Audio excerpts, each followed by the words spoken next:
Bienvenue sur le module de L'Oncle des Sens. Nous allons continuer de découvrir ensemble une partie des arcanes majeures du tarot, les légendes slaves. Exactement le nom, c'est The Slavic Legend Tarot. Dans le module 1, vous avez pu découvrir justement The Fool, le magicien, la grande prêtresse, l'impératrice, l'empereur, le hiérophante, les amants, et nous avons fini donc par The Char, le chariot. À présent, découvrons ensemble la signification de cette carte magnifique, Strength, la force. L'inspiration pour la carte force était Diewana. Comme nous pouvons la voir, elle est vraiment magnifique, avec de longs cheveux, puissante, dompteuse de la nature. Il faut savoir que cette déesse était vénérée. C'était la déesse donc de la nature, de la chasse, ainsi que de la nature sauvage. Elle symbolisait la force et la beauté des forêts et elle était la protectrice des animaux. Sa présence était donc particulièrement importante pour les chasseurs qui recherchaient ses bénédictions et des chasses bien évidemment réussies. La déesse Diewana était représentée comme une jeune femme de l'apparence pâle au niveau du visage et très délicate. Elle était souvent vêtue d'une robe faite de plantes et de fleurs, et ici nous la voyons donc pas revêtue du tout, on va dire. Elle est vraiment dans son plus proche appareil, et simplement par pudeur ses cheveux couvrent les parties donc les plus intimes pour pouvoir magnifier la grâce. La déesse Zwana, comme je vous disais, était souvent vêtue donc de robes avec conçues avec des plantes et des fleurs. Ses cheveux longs, très très longs, coulaient sur ses épaules, tel que nous le voyons ici sur l'image. Elle tenait dans ses mains des couronnes de feuilles vertes à l'origine, et en tant que déesse de la nature, Diewana avait l'influence sur la fertilité des plantes ainsi que des animaux. Elle était aussi associée à l'arrivée du printemps, à la renaissance de la nature après la période du sommeil hivernal. On croyait que sa présence apportait abondance et prospérité.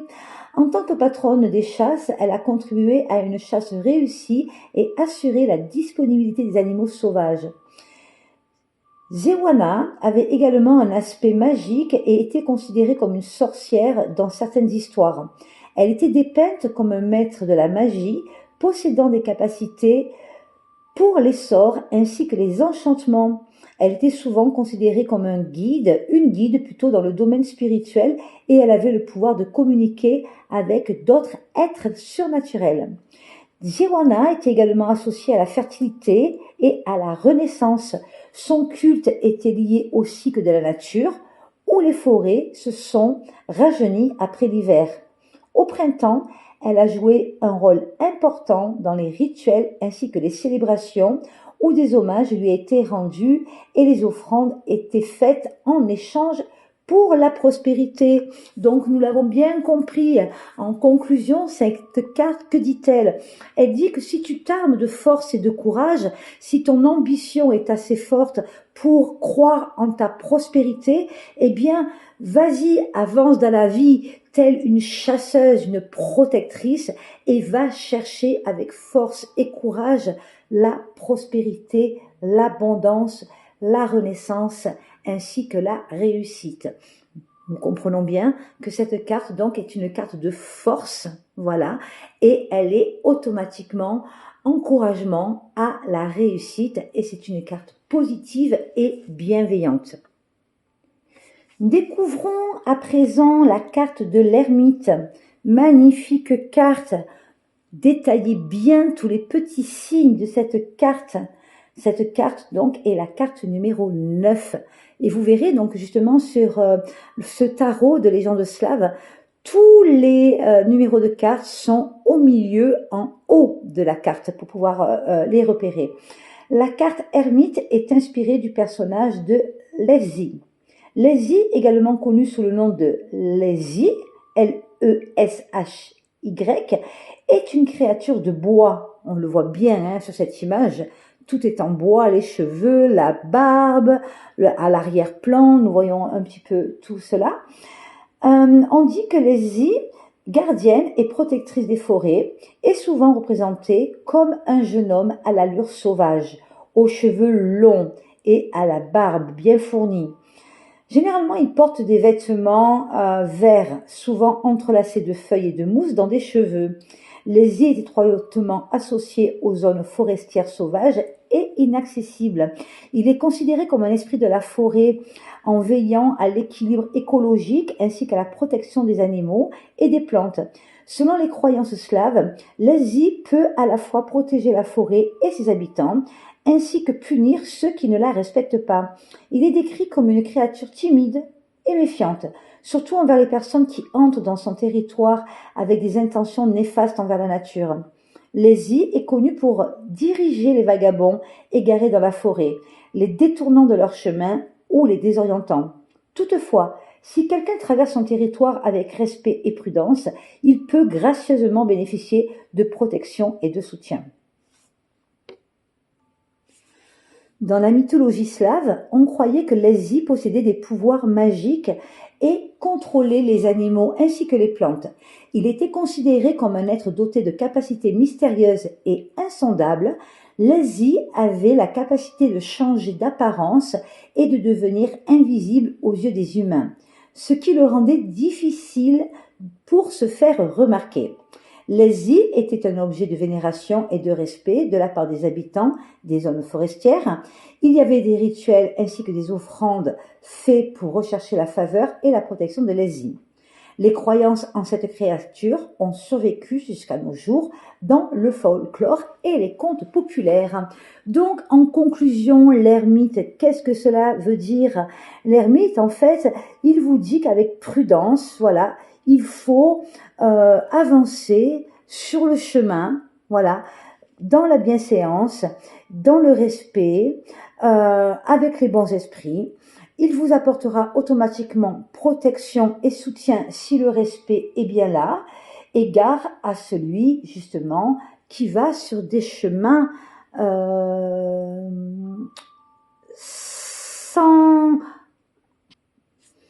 sans intention, donc bienveillante. Hein.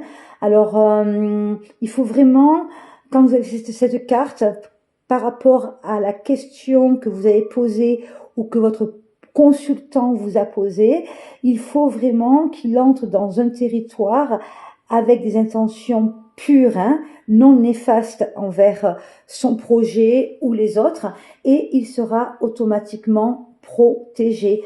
Et comme je vous l'ai dit, donc ça décrit aussi, ça peut décrire une personne donc timide et méfiante hein, envers les autres. Donc l'ermite, en gros, il prend du recul sur les choses et il donne sa bénédiction à celui qui le respecte et un peu moins de positif pour celui qui ne le respectera pas.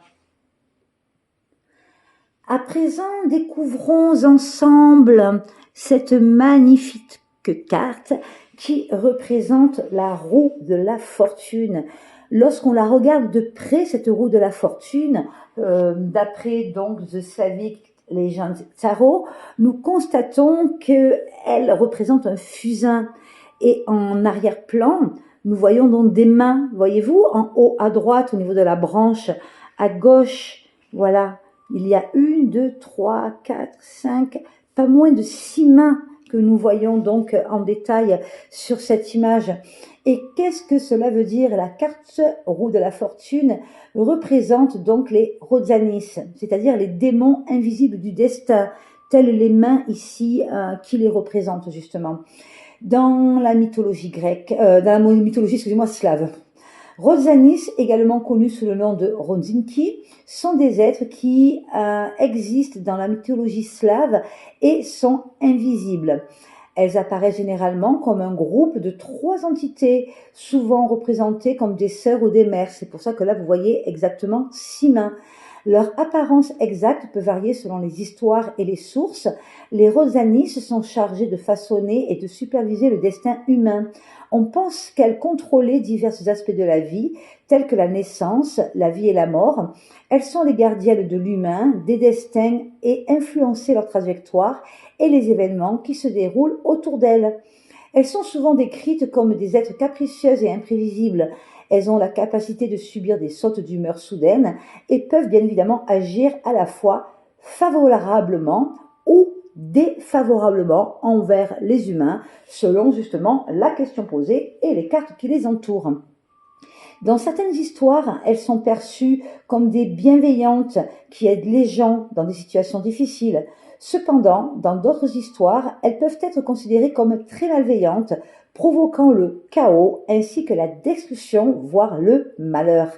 Des rituels et des offrandes étaient faits aux Rosanis pour rechercher leur faveur et leur protection. On croyait entre autres que maintenir leur faveur pouvait apporter le bonheur ainsi que la prospérité, tandis que leur colère pourrait conduire au malheur et à l'échec. Dans la mythologie slave, il existe de nombreuses variantes d'histoires sur les Rosanis et leur rôle, et le caractère peut différer selon le contexte. Néanmoins, Rosanis était largement présent dans les croyances et les folklores slaves comme des êtres qui influencent les destinées humaines et constituent un élément important du paysage mythologique. Qu'est-ce que cela veut dire pour nous en interprétation donc d'un tirage du tarot selon les légendes slaves? Eh bien, ça veut dire que vous avez justement ces trois sœurs ou ces mères en fait, selon les croyances, qui peuvent changer votre destin selon les cartes qui entourent justement cette roue de la fortune. Ça peut aller très rapidement, ça peut être pourquoi pas un peu plus lentement, mais en gros, ça veut dire quoi? Que le destin est entre vos mains et selon vos décisions, ça peut être tout aussi bon ou tout aussi mauvais de façon relativement rapide. Donc, soyez prudents, analysez surtout les cartes qui entourent cette roue de la fortune. Et puis, passons à la suivante. Et voilà, la justice, elle est facile à reconnaître, toujours justement avec cette balance entre les mains, la bougie de l'autre main. Donc ça veut dire quoi justement? Cette carte est splendide, j'adore personnellement. Elle est pleine de symboles, de lois, d'équilibre, etc. Et on voit que la justice est là, quoi qu'il en soit, pour emmener, selon la symbolique de la bougie, la lumière divine. La carte de la justice, donc dans ce jeu de tarot slave, elle est représentée par Studenica, l'une des trois filles du dieu du Sud. Studenica est un personnage de la mythologie slave, considéré comme la déesse du destin et justice. Son nom dérive du mot sad, qui fait référence à son rôle de juge qui décide du sort des gens. On croyait que Studenica résidait dans un palais souterrain avec d'autres déesses du destin telles que Zewana et Karmazina. Elle y préparait des jugements stricts et implacables pour les personnes. Son personnage était souvent représenté comme une femme âgée, vêtue d'une longue robe avec une couronne sur la tête, parfois accompagnée d'une épée et d'une balance. Et là, donc, on voit que nous retrouvons la balance sur le jeu du tarot slave et nous avons la bougie de la lumière donc dans l'autre main et on voit que la couronne en fait reprend justement les cornes de la force, du courage et elle est entourée avec douceur, avec deux magnifiques fleurs de part et d'autre de la tête, avec au niveau du troisième œil un pentacle de la justice divine. Donc c'est vraiment magnifique cette carte. Selon les croyances populaires, Studenica avait une influence sur le destin des gens, déterminant leur expérience et les récompenses ou punitions qu'ils rencontreraient. Les gens priaient souvent à Studenica, cherchant chance, protection ou miséricorde dans des situations difficiles. Studenica est également associée à des rites de passage tels que les naissances, le mariage et les funérailles, où sa présence était évidente dans les rituels et les prières. Dans certaines croyances, elle est perçue comme une déesse bienveillante qui récompense les gens pour leur bien.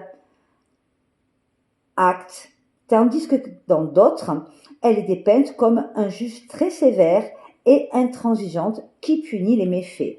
Donc, en conclusion, on va dire que la justice, elle représente le karma. Tu sèmes du bon, tu récolteras du bon. Tu veux faire du bon demain, tu auras du bon. Tu sèmes du mal, tu veux faire du mal, tu es malveillant, tu récolteras donc du mal. Alors la justice prendra tout son sens, bien évidemment, par rapport aux cartes qui l'entourent. À présent, donc, découvrons ensemble la carte donc du pendu. Voilà, que nous découvrons donc ici de Enchantment. Cette carte, donc, selon le tarot slave, du pendu est représentée par Veles, également connu sous le nom de Welles ou de Veles-Volos, l'un des principaux divinités slaves, dieu de la terre et de l'eau, ainsi que du bétail et des enfers, également associé à récolte et mensonge. Et oui, hein, le pendu, tout dépend des cartes qui se passent autour. Hein. Il est considéré comme une divinité aux multiples aspects et fonctions. Vélès est généralement associé au monde souterrain, mais est également lié à la nature, au bétail ainsi qu'à la sagesse. Vélès était souvent représenté comme un géant ou un dragon, parfois comme un humain, avec des caractéristiques animales comme des cornes et une queue. Et justement, ici, nous le voyons, hein, en fait. Hein, si vous retournez l'écran, vous verrez qu'il a des cornes avec une grande chevelure, justement, grisonnante, et la chevelure justement s'harmonise parfaitement avec les racines. Donc c'est une carte en fait dans l'Ayurveda qu'on pourrait mettre en association avec justement Kappa. Il était considéré aussi comme le dirigeant des enfers, responsable du royaume des morts et tous les aspects de la vie souterraine. Cependant, Velès n'était pas seulement une figure sombre. Dans de très nombreuses croyances, il était également considéré comme une divinité de fertilité, protecteur des animaux, gardien des bergers et patron de l'artisanat. Vélès était perçu comme le seigneur du bétail et sa présence était censée garantir de bonnes récoltes et d'élevage réussis. Vélès a également joué un rôle important dans les récits mythologiques, notamment en ce qui concerne le dieu Perun. Vélès apparaissait souvent comme un rival ou un adversaire de Perun, et leur conflit symbolisait la lutte entre les forces du ciel et du monde souterrain. Dans la mythologie slave, Vélès était également associé à la sagesse ainsi qu'à la connaissance ésotérique. Il était considéré comme un guide spirituel et un gardien de la magie, ainsi qu'un protecteur et des secrets de connaissances cachées. Il convient de noter qu'il peut y avoir des différences et des vibrations dans leur histoire sur Vélès à travers différentes régions et cultures slaves, ce qui peut conduire à certaines ambiguïtés dans sa caractérisation. Donc ici, nous le voyons bien ancré, hein, avec des couleurs rouges, hein, qui représenteraient le chakra rouge, le chakra racine. Hein. Donc le chakra racine, on voit, il a les jambes croisées, il tient bien sur la racine de l'arbre qui semble bien être un chêne, où on devine justement le ciel, l'espoir en arrière-plan. Donc on voit que c'est la force, il est bien ceinturé aussi au niveau de la taille. Hein. On voit qu'en fait la position de l'ancrage de la volonté, de la stabilité est bien présente.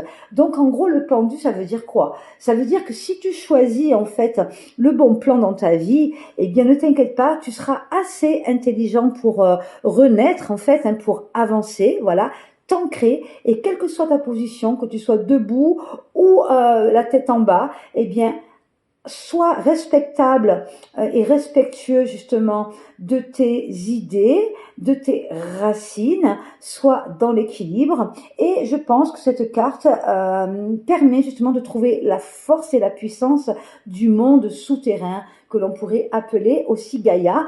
Et ça nous permet aussi, si on l'utilise bien et si elle est bien entourée, d'être ressourcé par la force justement de la Terre. À présent, découvrons ensemble la 13e carte que l'on connaît tous, ce fameux chiffre 13. Voilà, qu'est-ce que l'on voit sur cette carte? Donc, une magnifique déesse slave qui s'appelle Marzana, qui est avec sur sa monture bien spécifique qui est en avant, hein, qui avance avec une longue chevelure brune, les cheveux au vent, et on voit en fait qu'elle cueille en fait, hein, avec sa main droite, qu'elle touche les arbres, et on devine en fait qu'elle traverse une période donc d'hiver, mais il y a quand même de l'espoir, hein, parce que nous voyons justement qu'avec toutes les floritures qu'il y a sur ce cheval, donc qui est juste son squelette, on voit qu'il y a le vert, on voit qu'il y a le rouge, donc ce qui rappelle le feu, la vie, la terre et la renaissance. Voyons un peu ce que les créateurs du tarot slave ont voulu nous passer donc à travers cette carte. Donc dans la carte mort, nous représentons la déesse slave Marzana, également connue sous le nom de Morana, Morena ou Mora. C'est une figure de la mythologie slave considérée comme une déesse associée à la vie, la mort et la renaissance. Comme je vous le dis, cette carte peut être ou bonne ou mauvaise. Tout dépendra, c'est une carte neutre en fait, tout dépendra de ce qui l'entoure. Hein. Ça peut être la fin d'un cycle aussi pour un renouveau. Son nom dérive des mots marzik ou umarzak qui font référence au cycle des changements dans la nature et bien évidemment dans la vie humaine. Marzana était généralement représentée comme une femme âgée avec une apparence sombre ou robuste. Elle était associée à l'hiver et à la fin de la saison hivernale. Sa présence symbolisait le départ de l'hiver et bien évidemment l'arrivée du printemps. On croyait que Marzana avait le pouvoir d'influencer les plantes, les cultures ainsi que la fertilité. Simultanément, elle était également associée au déclin de la vie, aux maladies et puis, comme nous le savons tous, à la mort. Dans certaines régions slaves, des rituels étaient organisés au cours desquels une poupée représentait Marzana. Elle était fabriquée, puis jetée dans une rivière ou brûlée, éliminant symboliquement l'hiver et inaugurant l'anticipation de nouvelles vies et de la renaissance ainsi que du printemps. Parfois, Marzana était également associée à l'eau et aux rivières, et ces rituels prenaient souvent place à proximité de plans d'eau. On croyait que l'eau avait des propriétés purificatrices. C'était donc un élément commun dans les rituels associés à cette déesse. Marzana était également fréquemment liée aux rites de passage et aux rituels liés aux naissances, mariages ainsi qu'aux funérailles. On croyait qu'elle avait le contrôle sur la vie et la mort et qu'elle servait de gardienne de la frontière entre le royaume des vivants et le royaume des morts. Donc, en conclusion, qu'est-ce qu'on peut en tirer justement de cette carte-là? Donc, cette carte, elle indique quoi? Que ça peut être la fin d'un cycle pour le début d'un autre. Selon les cartes qui l'entourent, malheureusement, ça peut être annonciateur de maladie voire de décès, d'accord? Mais cette carte, elle n'est pas forcément, comme je viens de vous le dire, négative dans tout son sens. Imaginons que sur le côté gauche, justement, de la carte 13, vous avez un passé qui était vraiment pas sympathique du tout, et sur son côté droit, on voit quelque chose de plus lumineux. Donc, comment pourrions-nous l'interpréter? Ça veut dire, pour vous-même ou pour vos consultants, que tous les problèmes donc rencontrés de par le passé arrivent à leur fin, qu'après l'hiver, un nouveau cycle commence, de printemps, d'été, de réussite et de floraison. Pourquoi pas? Tout dépendra justement des cartes qui l'entourent. Nous allons finir donc ce module 2 avec la carte de la tempérance du tarot des légendes slaves. On voit que c'est magnifique, on voit au loin justement un espèce de cerf, hein, avec de belles cornes comme ça, de belles, je ne sais plus comment on appelle, cornes magiques en fait. On voit qu'il y a les sources justement qui qui donnent vie à la rivière qui en découle. On voit que les sources sont calmes, sont paisibles, sont lumineuses. Donc l'inspiration de la carte de la tempérance est ce que l'on appelle le bosquet sacré, tel que nous le voyons ici. Il est également connu sous le nom de vivant. Dans la mythologie slave, le terme bosquet sacré désigne un lieu considéré comme saint et particulièrement lié au domaine spirituel. C'était une zone où la frontière entre le sacré ou la sainteté et le profane, la mondanité, était brouillée ou effacée. Les bosquets sacrés étaient souvent constitués d'espaces naturels tels que des bosquets d'arbres, de chênes, de pierres ou de resorts. Ils étaient considérés comme des espaces où les gens pouvaient établir des contacts avec les divinités, esprits ancestraux ou autres forces naturelles. Les gens venaient dans ces endroits pour jouer, effectuer des rituels, prier, offrir des sacrifices et rechercher un soutien spirituel ainsi qu'une protection ou des conseils. On voit bien sur cette carte qu'elle aspire à la paix, hein, au calme, où tout est en harmonie, hein, la végétation, la pierre, hein, la force, on dirait un petit peu des pierres volcaniques, la nature, ces arbres qui sont bien ancrés, cette source, tout le monde a sa place, tout est tempéré et tout est doux. On croyait que dans le bosquet sacré, les forces spirituelles étaient particulièrement fortes et influençaient le monde humain. C'était un lieu où se rencontraient des humains et les dieux, où les esprits ont eu lieu. On croyait qu'un tel endroit était accessible aux deux royaumes, servant d'espace intermédiaire où les mondes matériels et spirituels s'entremêlent. Les bosquets sacrés revêtaient également une importance sociale considérable en tant que lieu de rassemblement pour les festivités, célébrations ainsi que des fêtes et des rituels. C'étaient des lieux où les communautés se réunissaient, des décisions ont été prises, des différends ont été résolus ou des moments importants dans la vie ont été célébrés. Dans la mythologie slave, il existe de nombreuses descriptions et interprétations des bosquets sacrés aussi variés, hein, diverses et variés selon les régions, les cultures et les époques, vous l'aurez bien compris. Ces lieux revêtent une grande importance dans les communautés slaves, servant de centre de vie spirituelle et d'identité culturelle. En conclusion, qu'est-ce que nous pourrons retenir sur cette magnifique carte?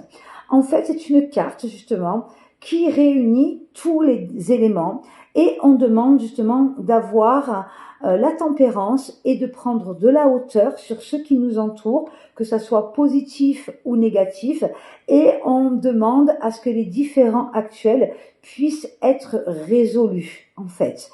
Ou autrement, on demande que si c'est pour une festoyade, eh bien que cela puisse se faire avec le côté spirituel, magique, et le côté justement humain, avec tout le bling-bling, etc., qui peut en sortir. On dit bien que le monde matériel et spirituel s'entremêlent, donc il faut le faire avec juste parcimonie, voilà. Pas trop de ci, pas trop de là, mais que tout soit médio-médio. Et cette carte, donc, est annonciatrice de bonnes choses, dans la mesure, bien évidemment, où elle est bien entourée. Et si vraiment les cartes aux alentours ne seraient pas aussi positives que ça, eh bien, on vous dit qu'en tempérant les choses, en trouvant justement des solutions, vos problèmes, vos tracas, pourront être résolus. Voilà, donc c'est la fin du deuxième module des interprétations des arcanes majeurs du Slavic Legend Tarot et vous trouverez la suite sur le troisième module. Bonne écoute et bon cours à vous tous. À très vite.